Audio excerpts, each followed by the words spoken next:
Hi friends, நம்மளுக்குலாம் சிறகு முளைச்சா எப்படி இருக்குன்னு யோசிச்சு பாருங்கள். கண்டிப்பாக முளைக்காது. ஆனால் நம்ம ஒரு விஷயம் ரொம்ப ஹாப்பியாக இருந்து நம்ம ரொம்ப சந்தோஷமாக இருக்கும்போது நம்மளுக்கு சிறகு முளைச்ச மாதிரி இருக்கும்ல, அப்படி தான் இருந்துச்சு அன்றைக்கி எனக்கு. நான் சிட்டிக்குள்ளே வண்டி ஓட்டினதே கிடையாது. அன்றைக்கி என் தங்கச்சி அவள் ஃப்ரெண்டு வீட்டில் கொண்டு போய் விடுன்னு சொல்லும்போது நான் சிட்டிக்குள்ளே வண்டி ஓட்ட வேண்டிய ஒரு சுச்சுவேஷனில் இருந்தேன். என்னால் நல்லாவே வண்டி ஓட்ட முடியும்னு எனக்கு தெரியும். பட் ஆனால் நான் சிட்டிக்குள்ளே ஓட்டினதில்லை, ட்ரை பண்ணதும் இல்லை. ஹஸ்பண்ட் நிறையா டைம் சொல்லியும் ட்ரை பண்ணதில்லை. ஆனால் என் தங்கச்சியும் அன்றைக்கி என் பாப்பாவை என்னை மோட்டிவேட் பண்ணுற மாதிரி உன்னால் முடியுவா, உன்னை நம்பி நாங்களே வரோம் அப்படின்னு சொல்லிட்டு என்னை மோட்டிவேட் பண்ணாங்க.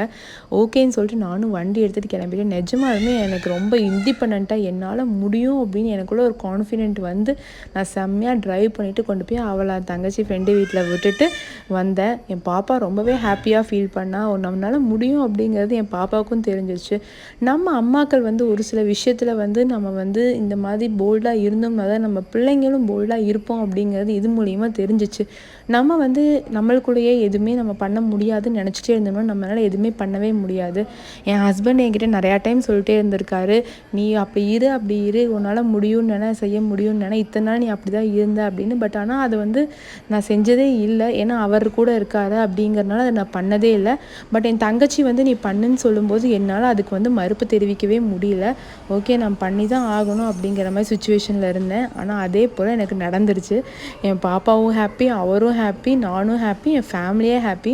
ஸோ நம்ம ஒரு விஷயம் பண்ணி நம்ம இண்டிபெண்ட்டாக ஜாலியாக இருந்தோம் அப்படின்னா எல்லாருமே ஹாப்பியாக ஃபீல் பண்ணுவாங்கிறது அப்போ தான் பார்த்தேன்.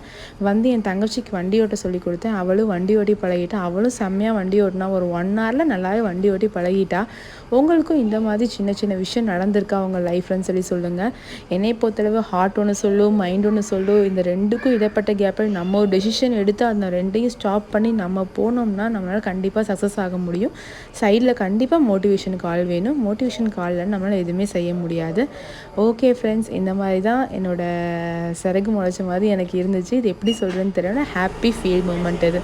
ஓகே ஃப்ரெண்ட்ஸ், பாய்.